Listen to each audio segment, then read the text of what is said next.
খুব সহজ পদ্ধতিতে পুর ভরে খুব সহজেই বানিয়ে নিলাম দারুণ টেস্টি আলু পনির পরোটা। তো চলুন দেখে নেই আজকে আমার এই দারুণ টেস্টি রেসিপিটা। তার জন্য আমি এখানে একটা বোলের মধ্যে 1 কাপ পরিমাণ ময়দা আর 1 কাপ পরিমাণ আটা নিয়ে নিলাম। আপনারা শুধু আটা বা শুধু ময়দা দিয়েও করতে পারেন। এবার তার মধ্যে পরিমাণ মতো নুন দিয়ে দিচ্ছি, সামান্য একটু চিনি আর দিয়ে দিচ্ছি সাদা তেল। এগুলো দিয়ে ভালো করে একটু মিশিয়ে নিচ্ছি। এবার তার মধ্যে জল দিয়ে দেব। আমি একটু একটু করে জল দিয়ে একটা সফট ডো বানিয়ে নিচ্ছি। আমি আজকে সম্পূর্ণ নিরামিষভাবে করছি, এখানে কোনো পেঁয়াজ ইউজ করব না। ডোটা রেডি করে নিলাম। এবার তার মধ্যে সামান্য পরিমাণ তেল দিয়ে এটাকে ঢাকা দিয়ে রেখে দেব 10 মিনিটের জন্য। এবার দুটো সেদ্ধ আলু নিয়ে নিলাম। আলু দুটোকে আমি ম্যাশ করে নিচ্ছি। আলুগুলোকে ম্যাশ করে নিয়ে তার মধ্যে গ্রেট করা পনির দিয়ে দিচ্ছি। এবার তার মধ্যে দিয়ে দিচ্ছি আদা গ্রেট করে, দিয়ে দিচ্ছি কাঁচা লঙ্কা কুচি, দিয়ে দিচ্ছি 1 চামচ পরিমাণ চাট মশলা, দিয়ে দিচ্ছি সামান্য একটু ভাজা জিরে গুঁড়ো, দিয়ে দিচ্ছি সামান্য চিলি ফ্লেক্স আর পরিমাণ মতো নুন দিয়ে দিলাম। এবার ভালো করে মাখিয়ে নিচ্ছি।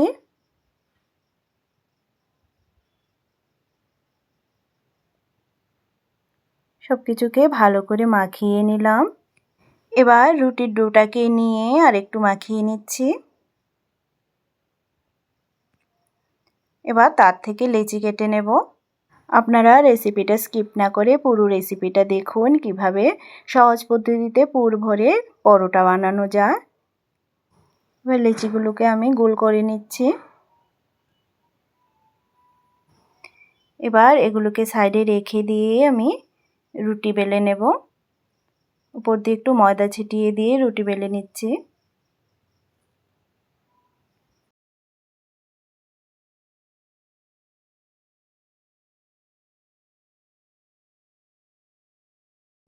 রুটিটা বেলে নিলাম। এবার তার উপরে আমি এরমভাবে করে পুর দিয়ে দিচ্ছি।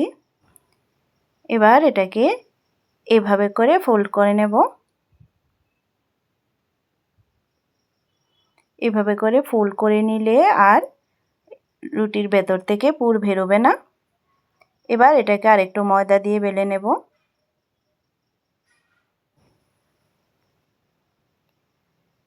এভাবে করে আমি সবগুলোকে বেলে নেব। এবার একটি তাওয়া বসিয়ে দিলাম, তার মধ্যে পরোটাটা দিয়ে দিলাম। একটা একটা করে পরোটাগুলো ভেজে নিচ্ছি।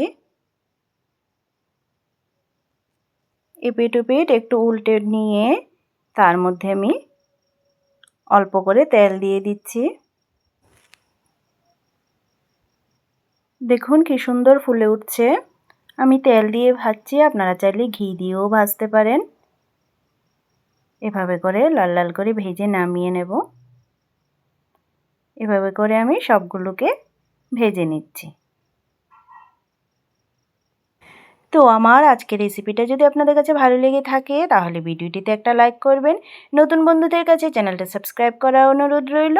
দেখা হচ্ছে নেক্সট ভিডিওতে। সবাইকে ধন্যবাদ।